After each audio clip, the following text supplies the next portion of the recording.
Picnic থেকে বাড়ি এসে আমাদের তো একটা দিন ঘুমিয়েই কেটে গেল। তারপরে আর কি আজকে রান্না করতে চলে আসলাম উনুনে। আজকে রান্না করছিলাম বাটা মাছের ঝোল আর মুরগির মাংস। তো আমি এখানে বাটা মাছটা কাঁচকলা দিয়ে রান্না করব, তার জন্য কাঁচকলা ভাজতে বসিয়ে দিয়েছি। একে একে আমার সব রান্নাগুলো হয়ে গেছে। এখানে মুরগির মাংস আর বাটা মাছের ঝোল, আর সঙ্গে একটু করে নিয়েছিলাম এই যে বেগুন ভাজা। এরপর কিছুটা চিকেন নিয়ে আমি মিমির জন্য করে দিয়েছিলাম স্যুপটা করেছিলাম শুধু লবণ দিয়ে।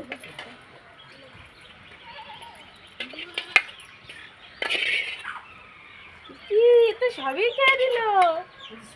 সরিয়ে দাও, লেগে যাচ্ছে।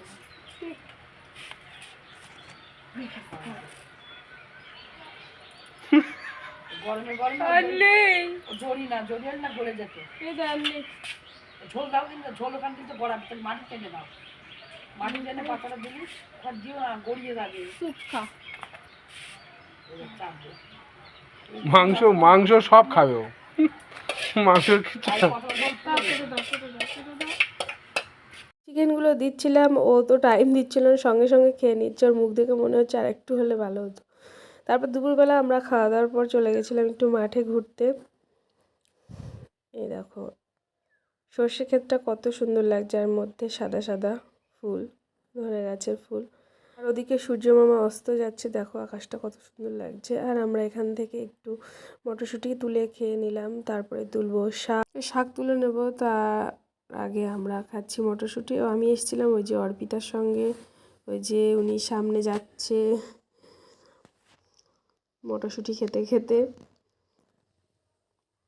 সামনে দেখি এই ক্ষেতের মধ্যেই শাক আছে অল্প অল্প, তো এখান থেকেই তুলবো।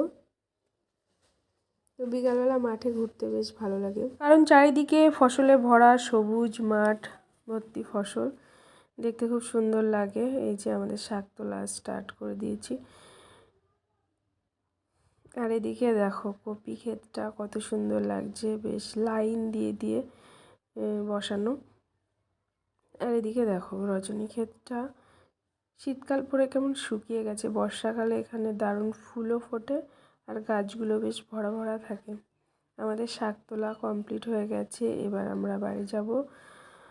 তারপরে দেখলাম এই যে আমাদের এখানে জ্যাঠামশাইদের ক্ষেত, ফুল ক্ষেত, আর আমাদের ক্ষেত পাশাপাশি। তো এই যে ফুলগুলো দেখতে পাচ্ছ ফেলানো রয়েছে মাঠের মধ্যে, তার কারণ হচ্ছে এখন ফুলের একদমই দাম নেই, আর এগুলো গাছে থাকলে গাছগুলো নষ্ট হয়ে যাবে, তার জন্য লোক দিয়ে ফুলগুলো তুলে তাই মাঠের মধ্যেই ফেলে দিচ্ছে। আর দেখো ফেলে দেওয়ার পরেও গাছে কেমন ফুল ধরে আছে, তো এগুলো আরও বড় হবে। দেখো চারিদিকে ফুল আর ফুল, দেখতে কত সুন্দর লাগছে। তো ফুলগুলো দেখে মায়া হচ্ছে, কেননা গাছ থেকে ফেলে দিচ্ছে সব। তারপরে সন্ধ্যাবেলা আমরা বাড়ি এসেছি।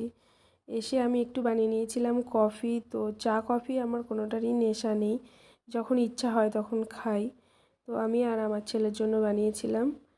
তো খেয়ে দিয়ে এবার ওকে একটু পড়তে বসাবো। দেখা হচ্ছে পরে আরেকটি ভিডিও। টাটা।